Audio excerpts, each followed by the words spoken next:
예배를 드리고 있는 이 순간에도 남들에게는 말하지 못하겠는데 힘들다, 그리고 내가 지금 가장 힘들 때를 지나고 있다, 아니면 내가 지금 어찌할 바를 모르겠다, 이런 속에 있는 분들이 있을 줄도 압니다.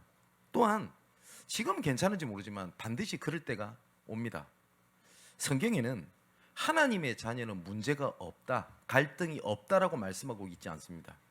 그 갈등과 문제는 옵니다. 누구든지 똑같이 옵니다. 그런데 하나님의 자녀는 그것이 문제가 되지 아니한다. 그게 복음의 능력입니다. 제가 어릴 때부터 신앙생활하면서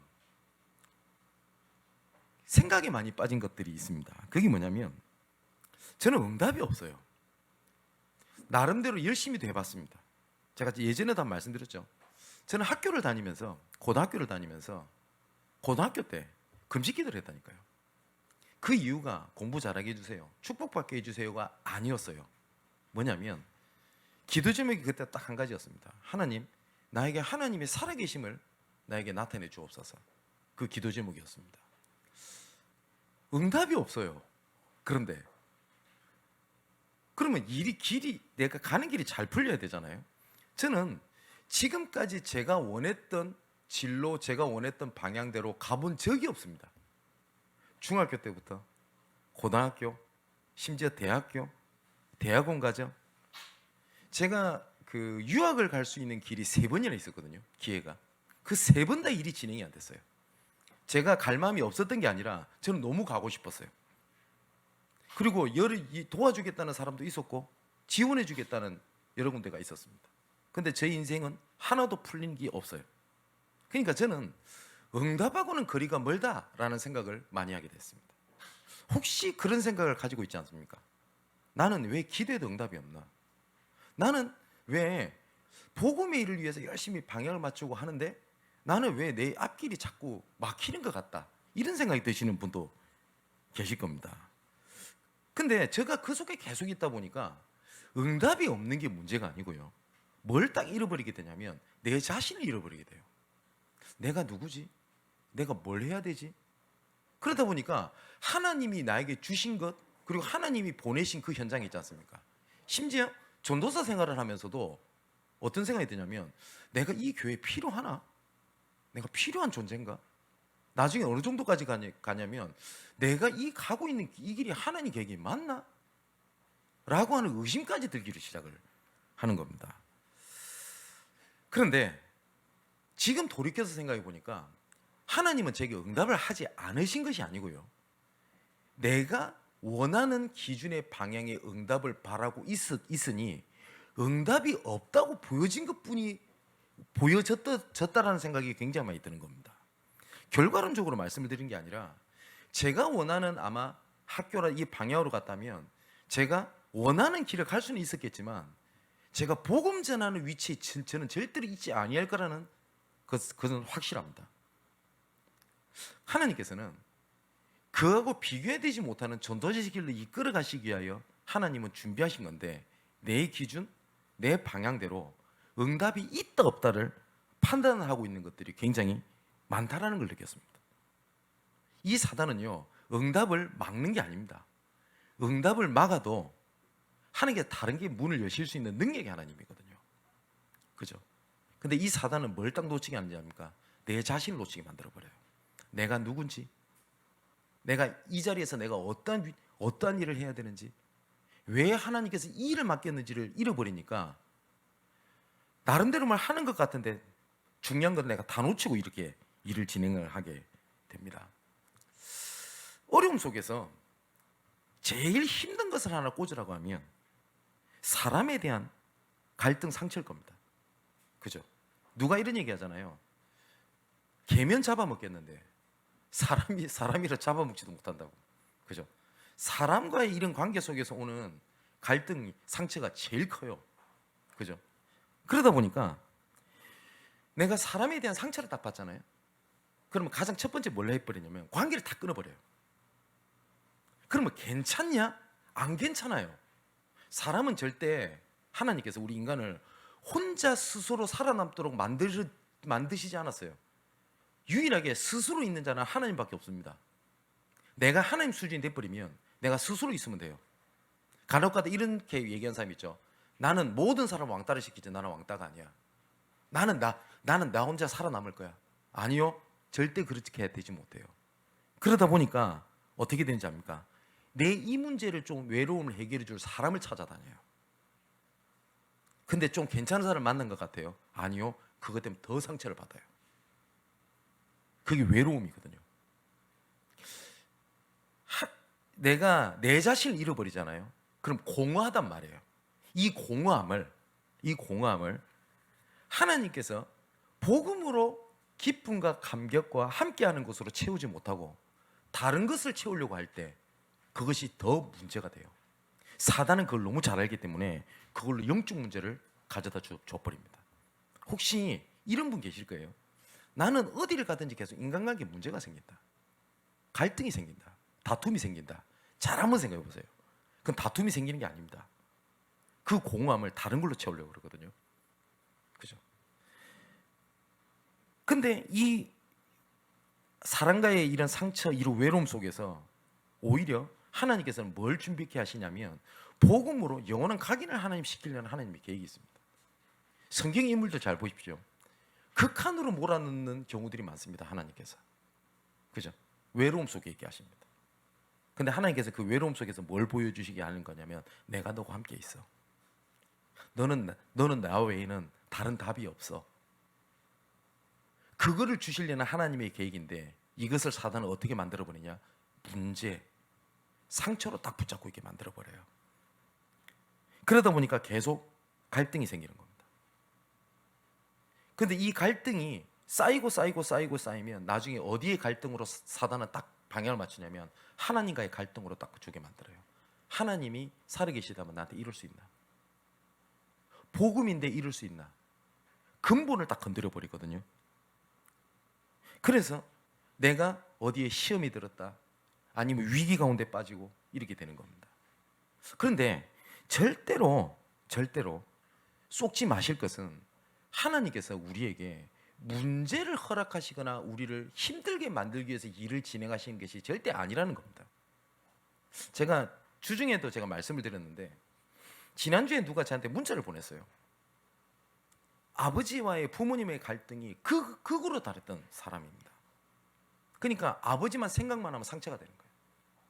그래서 이제 결혼도 하고 이렇게 됐지만 이 갈등이 해결되지 않거든요. 그래서 기도도 했답니다. 하나님, 아버지의 관계 회복되게 해주세요. 아니면 또 이렇게 기도했겠죠. 하나님, 우리 아버지 바꿔주세요. 아니면 나를 바꿔주세요. 이렇게 기도했겠죠. 이번에 설날 때 부모님을 뵙고 왔대요. 근데 현장에서 지교에서 이렇게 말씀을 듣고 이렇게 지나면서 하나 자기한테 딱 부딪힌 게 하나 있었답니다. 그게 뭐냐면 모든 것이 하나님 절대 주권이구나. 하나님께서 허락지 아니하는 것은 일어나는 것이었구나. 근데 하나님께서 허락하신 것은 하나님의 계획이 있는 건데 내가 문제 삼고 있었던 거구나. 그걸 하나를 잡았대요. 그래서 부모님이랑 이런저런 대화를 이렇게 하면서 본인이 그걸 더 느끼겠더래요. 내가 문제 삼고 있었던 거지 문제가 아니었구나. 내가 갈등으로 삼고 있었던 거지 갈등이 아니구나. 내가 상처로 붙잡고 있었던 거지 상처를 준 게 아니구나. 그랬더니 많은 하나님의 계획들이 보이더래요. 사랑하는 성도 여러분, 하나님은 우리에게 어려움을 주시는 분이 아닙니다. 하나님 우리에게 상처를 받도록 내버려 두신 분이 아닙니다. 잘 한번 생각해 보세요. 내 스스로 문제로 붙잡고 있는 것을 문제 해결해 달라고 하면 답이 없습니다. 그죠? 거의 대부분이 제가 통계를 다 조사해본 건 아니겠습니다만은 현장에서 만난 사람들 거의 대부분 거의 99%가 문제 아닌 것을 문제로 붙잡고 있는 경우들이 되게 많아요. 제가 처음에 제 얘기를 말씀드렸잖아요. 저는 제 앞길이 일이 진행이 안 되는 거예요. 아닌 말로 제가 공부를 못해서 내가 원하는 대학을 못 갔다면 덜 억울하겠죠. 근데 저는 원하는 대학을 못 갑니다. 아버지 때문에. 그러니까 외부적인 요인이었어요. 그러다 보니까 어떻게 되죠? 아버지에 대한 상처, 환경에 대한 원망, 문제 갈등 이거였어요. 그런데 모든 것은 하나님의 절대 주권 속에 있거든요. 이거 인정 안 하면 하나님의 자녀는 불신자보다 못합니다. 불신자도요, 에이 내 운명이지 그렇지 뭐, 내 팔자가 그렇지 뭐. 보통 할머니들 그런 얘기 많이 하죠. 아이고 내 팔자야 뭐, 내 팔자가 그렇지 뭐. 아닌 말로 수긍이 버리잖아요. 근데 하나님의 자녀가 하나님의 절대 인권 안 하면, 인정 안 하면 하나님이 어떻게 그럴 수 있지? 어떻게 하나님의 사랑의 하나님이라면서 이런 식으로 해? 나는 복음 붙잡아도 왜 안 되지? 그 스스로 하나님을 존재를요 약화시켜 버리고 복음의 능력을 스스로 약화시켜 버려요. 불신자가 그리스도, 예수가 그리스도가 아니다 해도 문제가 될 건데 하나님 자녀가 스스로 복음의 능력을 스스로 약화시켜 버리는 거예요. 복음 가진 나는 왜 이렇지? 또 상대방을 보고 그럽니다. 복음 가진 사람들이 왜 저래? 아니 복음 있다는 사람이 왜 저래? 이럽니다. 그런데 복음이 있기 때문에 저 사람이 살 수 있는 겁니다. 맞지요? 근데 이런 얘기 많이 못 들으셨어요? 예수 믿는 사람은 왜 그렇게 사냐? 그렇게 살아도 된다는 말이 아닙니다. 제 말은 도덕 윤리를 무시하는 얘기가 아니에요. 그래서 저 사람은 그리스도가 필요한 거예요. 그래서 하나님 은혜가 필요한 거예요. 근데 스스로 하나님의 능력을 제한시켜 버리는 겁니다. 자, 하나님께서는요 우리에게 항상 원하시는 게 하나가 있어요. 이 문제가 해결됐다 안 됐다, 아니면 하나님의 축복을 받았다, 응답을 받았다, 하나님의 기적을 봤다, 이것보다 하나님께 원하시는 게 있어요. 뭐냐면 언약을 기억하라고 하시는 거거든요. 그래서 하나님께서 요단을 건너게 하시면서 참 재밌는 게 있습니다. 여호수아 5장 1절에 보니까 이 하나님께서 요단물을 가르게 하셨다는 일 때문에요, 이제 가나안족 속에 이제는 왕들, 지역 있는 사람들이 간담이 녹아버렸어요. 정신을 잃어버렸어요. 그러면 물이 들어올 때 노저라고, 그죠? 이때 막 잡으러 가야 될 거 아닙니까? 그런데 하나님께서는 2절이 있습니다. 이때에, 아니 우리가 봤을 때 절호의 기회 아닙니까? 응답 받았으니까, 증거 얻었으니까. 근데 이때에 여호와께서 여호수아에게 이르시되 너는 부싯돌로 칼을 만들어 이스라엘 자손들에게 할례를 행하라 하라라고 명하십니다. 아니 이상하잖아요. 이미 정신을 잃고 이제는 딱 타이밍이 됐어요. 우리시고 막 때가 된 거예요. 그죠? 근데 하나님께서는 잠시 멈춥니다. 이스라엘 백성들을. 이때에 성경에는 시간에 관련되어 있는 단어들이 굉장히 많이 나옵니다. 이때에, 오순절 날이 이미 이름에, 그 날에, 이런 표현이 많이 나오거든요.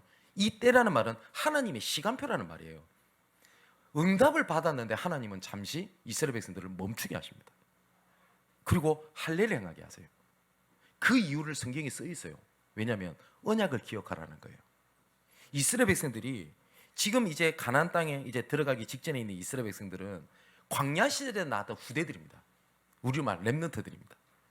그러니까 그 처음에 애굽에서 나올 때 이 사람들은 다 할례를 행하고 언약의 백성들이라고 하는 증표를 남겼거든요. 이 할례가 뭐냐면 지금 우리식으로 말하면 우리 남성들 포경 수술하죠. 남성 성기의 표피를 베어서 언약의 자녀라고 하는 증표를 남기는 겁니다. 근데 이 이스라엘 백성 후대들은 그것을 안 한 거예요. 그래서 하나님께서, 아니 물이 들어와서 노져야 될 건데 지금 당장 가면 딱 될 판인데 하나님 뭐라고 하시는지 아세요? 잠시 딱 올스톱을 딱 시킵니다. 그리고 뭘 하느냐면 너 자손들에게 할례를 행해라. 그 할례 의미는요, 언약을 잃어버리지 말도록 하는 거고 후대에게 언약을 전달하도록 하게 하시는 거거든요. 그럼 보세요. 이 이스라엘 백성들이 뭘 봤죠? 우와, 요단강 갈라졌네. 우와, 응답이 일어났네. 와, 증거가 일어났네. 대단하다. 하나님께서는 그걸 원하시는 것이 아니었어요. 뭘 원하시냐면, 아니 너는 언약의 자녀야. 그래서 하나님께서는 할례를 명하시게 된 겁니다. 근데 할례라고 하는 것은 세 가지 의미가 있어요. 첫 번째는 하나님께서 구별된 백성이라고 하는 것을 하나님께서 증표로 남기시는 겁니다. 내가 하나님의 자녀라고 하는 걸 잃어보지 말도록 하는 겁니다. 아까 말씀드렸죠. 내가 문제가 오면 내 자신을 잃어버린다고 돼 있잖아요. 우리가 응답 속에 막 이렇게 휩쓸려 가면 내 자신을 잃어버려요. 교회가 분위기가 좋고 막 들뜨고 여기저기서 응답이 와가지고 막 하면 막 분위기 좋고 하잖아요. 예, 좋아 보이죠. 언약을 잃으면 다 끝나버린 겁니다. 그러다가 문제가 떠오잖아요. 다 쓰러져 버려요. 이스라엘 백성들 자녀들은요 증거들만 보고 자라왔어요. 광야에서 자라왔기 때문에. 그 성경에 그리 돼 있잖아요. 길거리에서 할례를 행할 수 없기 때문에 이스라엘 백성들은 할례 없는 자로 그 지나온 거예요. 그러면 뭘 봤죠? 만나, 메추라기, 구름기둥, 불기둥, 그죠? 그러면서 하나님의 증거, 기적들, 노뱀 사건들 다 봤어요. 그죠? 그러면 믿을 거 아닙니까? 이스라엘 백성들도, 자녀들도, 그죠? 근데 믿는 건 맞는데 하나님께서는 할례 행해. 모든 것을 다 멈추고 난 다음에 하나님께서는 뭐라는 거냐면 구별된 자녀라고 하는 것을 하나님께서는 각인시키는 겁니다. 이 사단은요 내 자신을 잃어버리게 만들거든요. 어쩔 땐 좋은 것을 통해서, 어떤 것은 문제 사건을 통해 가지고. 그러다 보니까 내 스스로를 어떻게 생각을 하냐면 나는 필요 없는 사람이야. 혹시 우리 양목교 성도님 중에 혹시 이런 생각 드신 분 있습니까? 나는 교회에서 별로 필요한 사람이 아니야. 나는 존재감이 없어. 혹시 이런 생각이 드신 분이 계세요? 나는 필요 없는 사람인가 봐. 나는 할 게 없어. 아니요. 사단이 완벽하게 속인 생각을 가져다 준 겁니다. 하나님께서는 하나님의 부르심에는 절대 후회함이 없다 그래 돼 있어요. 성경에 로마서 11장 29절에 하나님께서 부르심에는 절대 실수나 그런 게 없습니다. 그래서 하나님 앞에 필요한 사람으로 불렀고요. 그리고 세상에 필요한 사람으로 불렀고 교회에 필요한 사람으로 불렀으며 후대들 앞에 필요한 사람으로 불렀어요. 그래서 하나님께서는 구별됐다라고, 너는 구별된 자녀라고 하는 것을 계속 보여주십니다. 창세기 3장 15절 언약을 주시고 난 다음에 하나님께서는 이 복음을 너희를 구별해서 내가 너를 불렀다는 것을 알기 위해서 방주 사건을 일으키십니다. 누구든지 방주 안에 들어오면 산다. 그래서 방주 안에 들어온 구별된 사람이 노아의 가족들이었어요.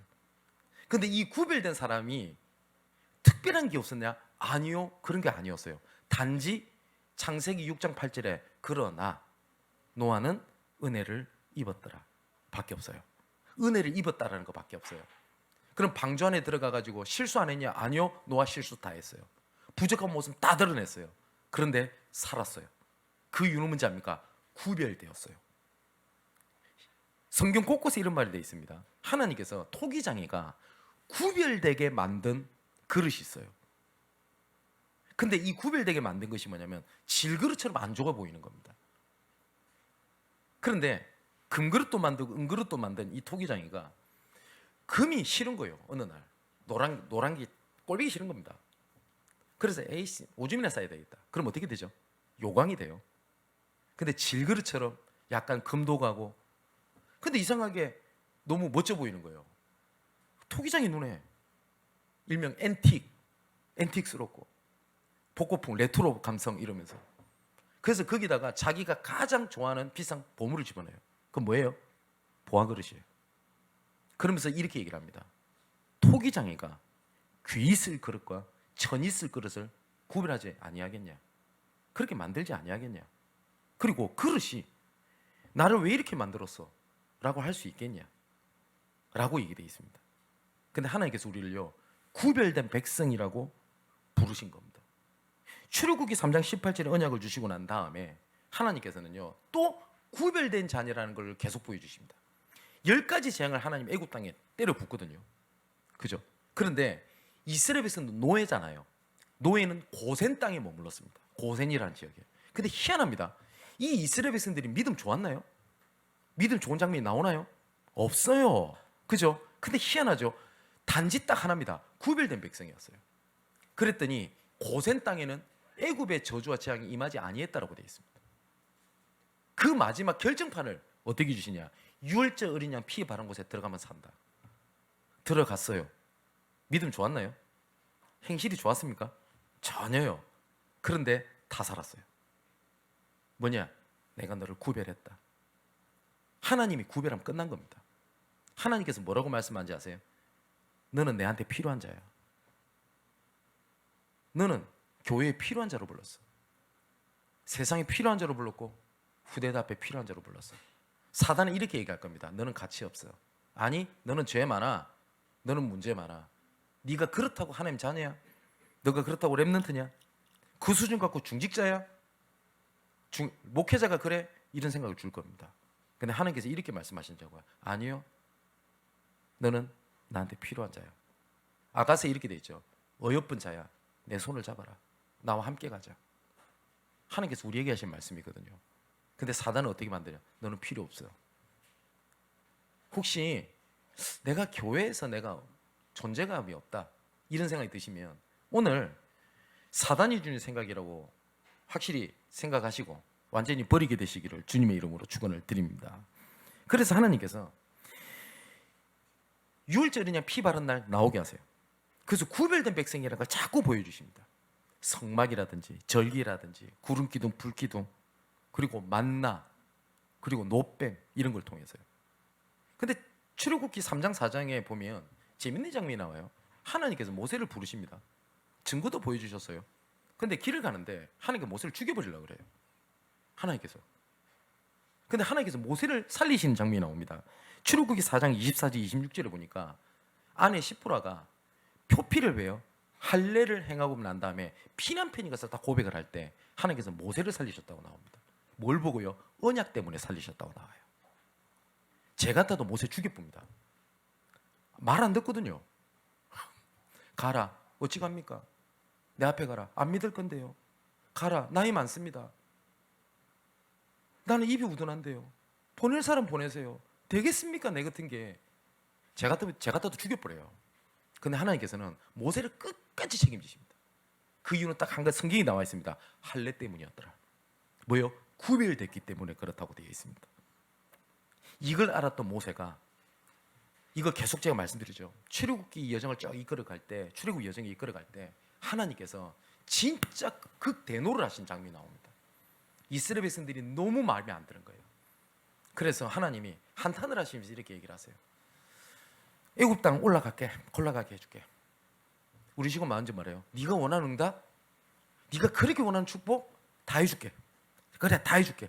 심지어 뭐라고까지 말씀하시냐? 내가 주의 사자를 너희 앞서 보내서 다 해결까지 다 해줄게. 그런데 난 너희들과 함께 하지 않을 거야. 근데 그 얘기를 듣고 모세가 화들짝 놀랍니다.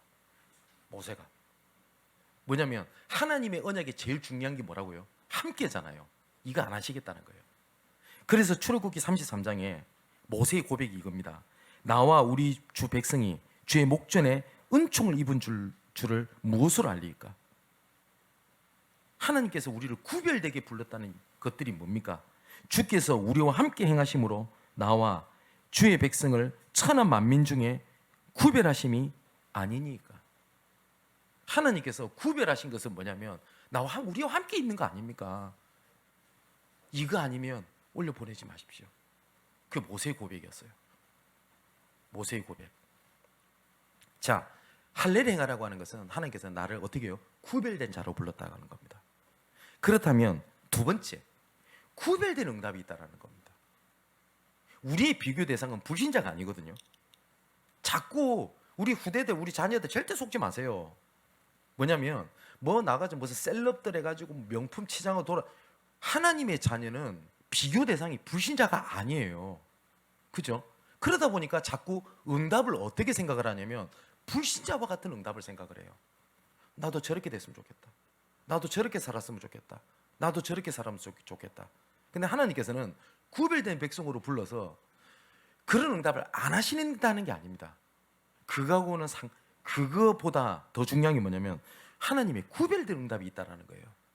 그 구별된 응답 중에 응답이 뭐냐면 내가 초막이나 궁궐이나 내주 예수 모신 곳이 그 어디나 하늘나라. 바울이 이렇게 고백합니다. 내가 궁핍에 처할 줄도 알고 내가 빈곤에 처할 줄도 안다. 내 있어봤다. 내게 능력 주신 자에서 내가 모든 것을 할 수 있느니라. 내가 할 수 있는 일이 키가 아니죠. 내게 능력 주신 자 안에서. 그러면 이거거든요. 내 가정 형편이 이럴지라도 하나님께서 나와 함께 하심으로 나는 문제될 게 없다. 그죠?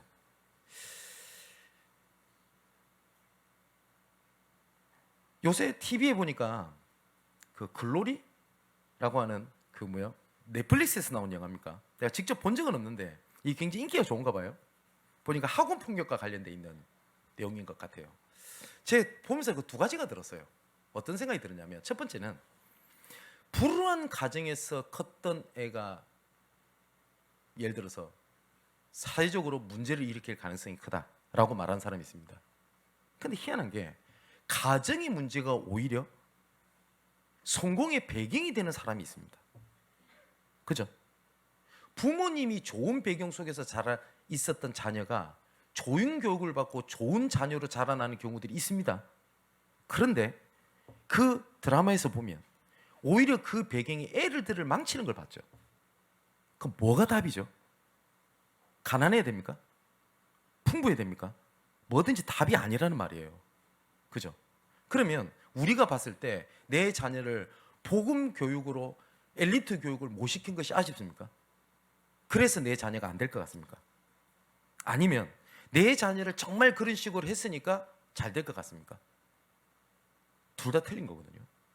뭐냐면 내 자녀에게 딱 한 가지만 들어가면 됩니다.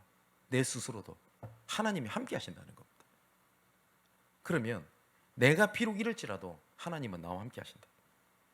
내 지금 환경이 이럴지라도 하나님은 나와 함께 하신다. 그래서 고린도전서 3장 16절에 우리를 하나님의 성전 삼고 우리가 영원토록 함께 계시겠다고 약속하셨습니다. 뿐만 아니라 요한복음 14장 11절에 내가 아버지 안에 거하고 아버지께서 내 안에 계심을 믿으라. 그래야지 못하겠거든 행하는 그 일로 말미암아 나를 믿으라. 예수님께서 하신 말씀입니다. 증거를 보고 놀라거나 증거가 올 것을 믿는 게 아니라 나를 믿으라 라고 말씀하시는 거예요. 하나님께서 우리에게 응답을 주시고 증거를 주시는 것은 나와 함께 하신 것을 믿으라고 주시는 하나님의 계획인데 우리는 뭘 믿죠? 응답 증거를 믿어요. 그러다 보니까 스스로 잃어버린 겁니다. 저 사람은 응답되는데 왜 나는 응답이 안 되지? 우리 이렇게 생각이 드는 겁니다. 요한복음 14장 16절 17절에 이렇게 돼 있어요. 내가 아버지께 구하겠으니 그가 또 다른 보혜사를 너에게 주사 영원토록 너희와 함께 있게 하리니 그는 진리의 영이라 세상은 능히 그를 받지 못하나니 이는 그를 보지도 못하고 알지도 못함이라. 그러나 너희는 그를 아나니 그는 너희와 함께 가시며 또 너희 속에 계심이니라. 함께입니다. 함께. 그러면 우리가 신앙생활은 딱 한 가지죠. 뭐예요? 함께하는 것을 찾아내는 겁니다. 말씀을 통하여 그 주신 말씀을 내가 붙잡는 것을 통하여 확인하는 걸 통하여 그죠? 이게 하나님의 구별된 응답입니다. 그래서 또 성경이 이렇게 돼 있어요. 이 그 할례라고 하는 것은 세례하고 같습니다. 뭐냐면 세례라고 하는 것은 우리가 세례 받으신 거 아시죠? 물을 이렇게 올리지 않습니까? 근데 침례라고 하는 것도 있습니다. 똑같습니다. 침례는요 물 안에 집어넣었다 뺍니다. 그게 무슨 말이냐면 물 안에 들어갔을 때 내 잊은 것은 죽었고 나왔을 때 내가 다시 살아났다는 의미거든요. 그래서 세례도 마찬가지입니다. 뭐냐면 잊은 것은 지나갔으니 보라 새 것이 되었도다. 뭐냐면 구별됐다. 너는 구별된 자녀다 라고 하는 겁니다. 그래서 어떤 세레모니나 의식입니다만은 의식이 아니라 그 세례의 의미하고 같거든요. 근데 신명기 10장 16절에 보니까 뭐라고 말씀을 하시냐면 너희는 마음에 할례를 행하고 다시는 목을 곧게 하지 말라. 그 전에 이렇게 되어 있습니다. 여호와께서 오직 내 조상들을 기뻐하고 그들을 사랑하사 그들이 후손인 너희를 만민 중에 택하였음이 오늘과 같으니라. 하나님께서 할례를 뭐라고 말씀하시냐면 너희를 구별된 자녀로 불렀어. 이 의미예요. 하나님께서. 근데 신기하지 않습니까? 증거를 앞두고 막 밀어붙여야 될 때 하나님은 딱 스톱을 시키신다니까요. 그때에 우리가 응답에 흥분하시면 안 돼요. 문제에 당황하셔도 안 돼요.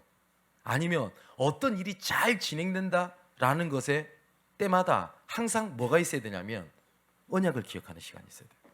시편을 잘 보면요 쭉 읽다가 가끔 가다가 셀라 이렇게 가로 열고 써 있는 게 있습니다. 이 셀라는요 원래 우리가 성경을 이렇게 봉독하다 보면 우리 읽잖아요. 예, 원래는 읽을 필요가 없는 부분입니다. 이 셀라는 뭐냐? 잠시 멈춘다라는 뜻이에요. 그 무슨 말이에요? 쭉 묵상을 하다가 잠시 멈추고 그것에서 묵상하고 그 다음 것을 시를 묵상하고 이런 의미입니다. 하나님께서 항상 뭘 말씀하시냐면 멈출 때 멈추게 하실 때가 있어요. 그때가 언제지 합니까? 언약을 기억하라는 거예요. 근데 우리는 자꾸 밀어붙이려고 하는 거예요. 저도 그랬어요. 근데 항상 뭐요? 언약을 기억해라. 내가 맡은 직분에 여러 가지 문제가 와요. 그러면 멈추는 거예요. 뭘 멈추고 뭘 하는 거냐? 하나님께서 나에게 이 직분을 맡기신 하나님의 계획. 오늘 2부 때 교회 시스템에 대한 말씀을 드릴 건데 각 직분자들은 기억하시는 겁니다. 일을 하려고 하니까 내가 이것을 할 수 있다 없다가 나오는 거예요. 일을 하려고 하니까. 일을 하라고 하는 게 아닙니다. 하나님께서는 증인으로 쓰게 하시려고 하는 계획입니다. 그래서 하나님께서는 여호수아를 불러주면서 하셨던 얘기입니다. 뭐예요? 내가 모세와 함께 했던 같이 너와 함께 하겠다. 하나님께서는 모세를 부르시면서도 말씀하셨습니다. 너 보고 일을 해라고 안 하셨어요. 내가 너와 함께 하는 것을 내가 만방에 알게 하겠다. 그거였습니다. 우리 사랑하는 우리 중직자, 우리 장로님 여러분, 우리 권사님, 그리고 직분자 여러분, 하나님께서는 나를 구별되어 증인으로 쓰시게 하는 하나님의 계획이 있습니다. 자, 에스겔 44장 9절에도 이렇게 돼 있어요. 주 여호와께서 이같이 말씀하셨느니라.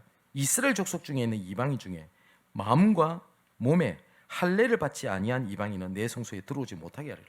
그게 무슨 말이죠? 하나님께서는 마음과 몸의 할례를 얘기하세요.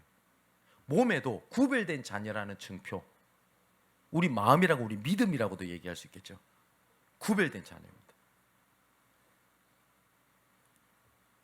자, 이 할례라고 하는 것이 하나님의 성령 충만에 대한 의미도 있습니다. 그런데 하나님께서 우리와 함께 하시는 것이 드러날 때 하나님이 증인되게 하시는 거거든요. 근데 우리는 자꾸 이런 생각이 들어요. 자꾸 불신자들 기준으로 우리가 그래도 내가 다른 가족들보다 좀 더 잘 사는 모습 보여야지 전도가 될 거다. 그럴까요? 하나님께서 그렇게 복음이 증거된 것을 성경에 나와 있지 않아요. 자, 요셉을 볼까요? 요셉은 감옥에 있습니다. 노예입니다. 야, 지금 우리가 노예라고 하면 감이 안 잡히죠. 그때 노예는요, 주인이 죽이고 살려고 있는 권한이 있어요. 물건이에요. 근데 그 보디발이 하나님께서 함께 하심을 봤다고 되어 있거든요. 또 창세기 41장 38절에는 바로가 했던 말입니다. 그의 신하들에게 이르되 이와 같이 여호와의 영에, 하나님의 영에 감동된 사람을 우리가 어찌 찾을 수 있으리요? 그게 성령 충만입니다. 또 사무엘상 16장 13절에 목동이었던 가장 미천한 직분이었고 존재감이었었던 이새의 8번째 아들 다윗에게 사무엘이 가서 하나님의 언약을 전달하라고 기름을 붓게 됩니다. 그때 뭐라고 되냐? 이날 이후로 이라고 되어 있습니다. 언약을 붙잡은 이후로 다윗이 여호와의 영에 크게 감동되니라. 이런 성령 충만에 대한 증거들이 성경에 계속 나옵니다. 오늘 하나님의 영에 충만되게 되는 시간 되시기를 주님의 이름으로 축원을 드립니다. 하나님의 약속으로 충만하게 되고요, 하나님의 계획으로 충만하게 되는 거예요. 우리 후대들 지금 된다 안 된다를 가지고 결정을 하거나 아니면 뭘 포기를 하거나 좌절을 하거나 다른 길을 찾으면 안 돼요. 지금 여러분들 때는 하나님께서 준비하신 시간이지 뭘 이루는 때가 아니에요. 혹시 학부모님도 내 자녀가 지금 뭘 진짜 보고만 있고, 물론 좋겠죠. 이건 내 기준, 내 생각이고요. 하나님은 준비하시는 과정 속에 있습니다. 그러면 딱 한 가지만 기억하시면 됩니다. 함께 하시는 그 흐름 속에, 자리 속에 있도록만 도와주시면 돼요. 나머지는 하나님이 일을 진행하십니다. 자, 할례를 행하는 것은 세 번째입니다. 구별돼서 하나님께서 하시고자 하는 계획이 있는 거예요. 하나님께서 우리를 구원하시고 천국 데려가면 속 편하잖아요. 근데 이 땅에 남겨두신 이유는 하나님께서 우리를 향한 계획이 있다는 거거든요. 하나님께서 하나님의 자녀를 창조하시고 난 다음에 구별하시면서 하셨던 얘기입니다. 정복하고 다스려라.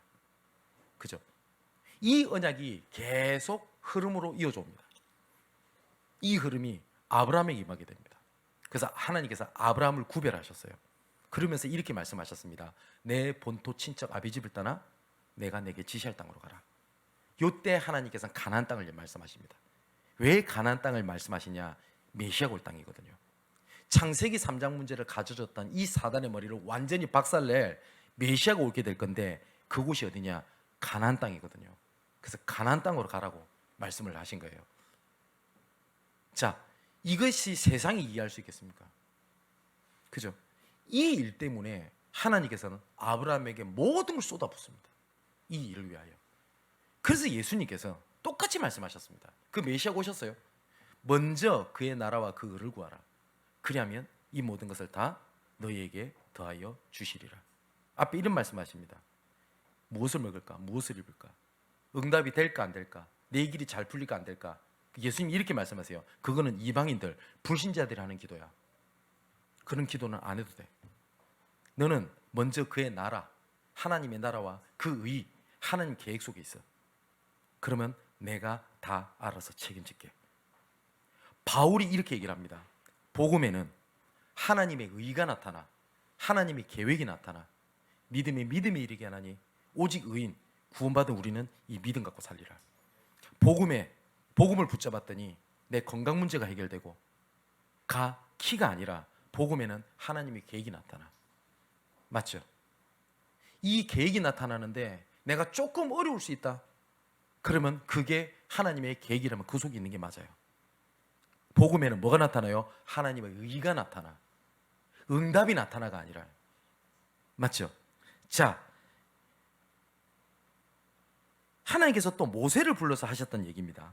모세가 하나님께 아뢰되 내가 누구이기에 바로에게 가며 이스라엘 자손을 애굽에서 인도하여 내리이까? 하나님께서 이르시되 내가 반드시 너와 함께 있으리라. 아니 뭘 할까요? 이랬더니 하나님은 너와 함께 있을 거야.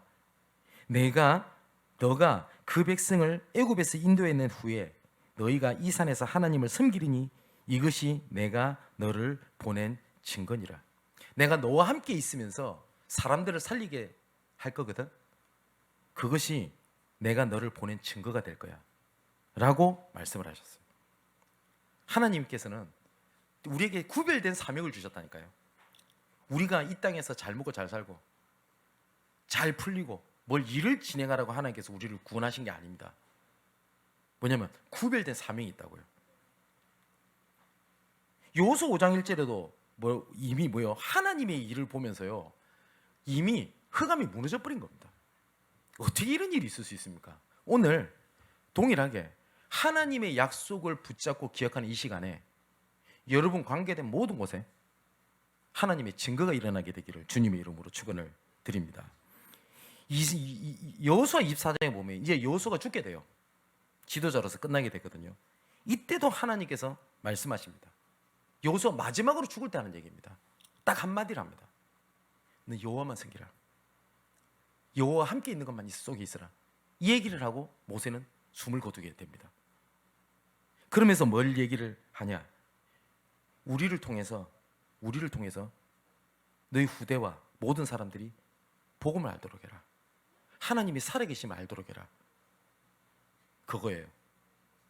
자, 하나님께서는 이렇게 할례를 행하라는 게 세 가지 의미가 있습니다. 너는 구별된 백성이야. 그리고 하나님께서는 내가 너희가 구별된 것을 하나님 증거를 주실 건데 내가 너와 함께 있을 거야. 그걸 통해서 구별된 살리는 사명을 주셨다고 되어 있습니다. 이제 결론을 맺겠습니다. 자, 하나님께서 아까 말씀드렸듯이 이 때에 응답이 있을 때에 멈추게 하시거든요. 또 멈추게 합니다. 또 그 10절에 보니까 또 이스라엘 자손들이 길갈에 진을 쳤고, 아니 또 가야 되는데 할례까지 행했으면 됐잖아요. 아닌 말로 또 멈추게 하세요. 그것처럼 하나님께서는 계속 뭘 말씀하시냐면 언약을 기억하도록 하게 하시는 겁니다. 근데 이렇게 근본으로 딱 돌아갔을 때 하나님께서 어떻게 일을 진행하시냐면 13절에 보십시오. 여호수아가 여리고 가까이 이르렀을 때에 눈을 들어본 적 한 사람이 칼을 빼어 손에 들고 마주서 있는지라.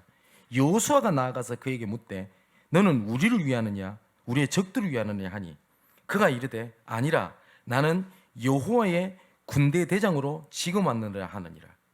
하나님께서 어떻게 하신다고요? 언약을 잡았는데 언약을 잡는 게 아니라 이제는 물이 들어왔으니까 노젓는 것처럼 해서 우리가 여리고를 어떻게 무너뜨려야 될 것인지, 우리가 내가 뭘 해야 될 것인지 이런 고민을 해야 될 거 아니에요. 근데 하나님께서는 또 절기를 지키라고 하거든요. 언약을 계속 기억하게 하십니다. 그랬더니 하나님께서 누굴 보내시냐면 성경에 이렇게 되죠. 여호와의 군대 대장을 하나님이 딱 보내신 겁니다. 하나님의 시공간 초월의 능력으로 하나님께서 이미 앞서서 일을 진행해 버리는 겁니다. 그게 하나님의 능력입니다. 여러분이 저를 위해서 기도해 주셔야 될 것이 하나 있습니다. 그리고 중직자를 위해서 기도해 주실 게 하나 있습니다. 일을 진행하는 게 아닙니다. 뭘 하는 거냐? 시공간 초월하시는 보좌의 능력이 임하도록 하나님 앞에 계속 멈추는 겁니다. 여러분, 교사분들 어떻게 애들을 바꿀까? 어떻게 애들을 은혜 받도록 도울 건가? 어떻게 할 건가? 그걸 고민하지 마시고요. 어떻게 하는 거냐? 하나님 앞에 쓰십시오. 그러면 증인되게 하십니다. 그게 하나님의 방법입니다. 저는 설교를 하는 사람이죠. 제가 매주마다 매 순간마다 하나님 앞에 꼭 기도하는 게 있습니다. 앉아서 하나님, 증인으로 서게 하옵소서. 설명자가 아니라 증인으로, 지도자가 아니라 증인으로, 그리고 책임자가 아니라 증인으로입니다. 어떻게 사역을 할 때가 있을 겁니다. 증인으로 서는 겁니다. 하나님께서는 증인이 되리라고 말씀하셨지 지도자가 되리라고 말씀 안 하셨어요. 사람을 낚는 어부가 되리라 하셨지 사람을 휘어잡아라, 끌고 가라고 안 하셨어요. 그죠? 자, 시편 103편 17절에서 22절에 이렇게 말씀하셨습니다. 이것을 봉독하고 말씀을 마치겠습니다. 여호와께서 인자하심은 자기를 경외하는 자에게 영원부터 영원까지 이르며 그의 의인은 자손에게 이르리니 곧 그의 언약을 지키고 그의 법도를 기억하여 행하는 자에게로다. 여호와께서 그의 보좌를 하늘에 세우시고 그의 왕권으로 만유를 다스리시도다. 능력 있어 여호와의 말씀을 행하며 그의 말씀의 소리를 듣는 여호와의 천사들이여 여호와를 송축하라. 그에게 수종들며 그의 뜻을 행하는 모든 천군이여 여호와를 송축하라.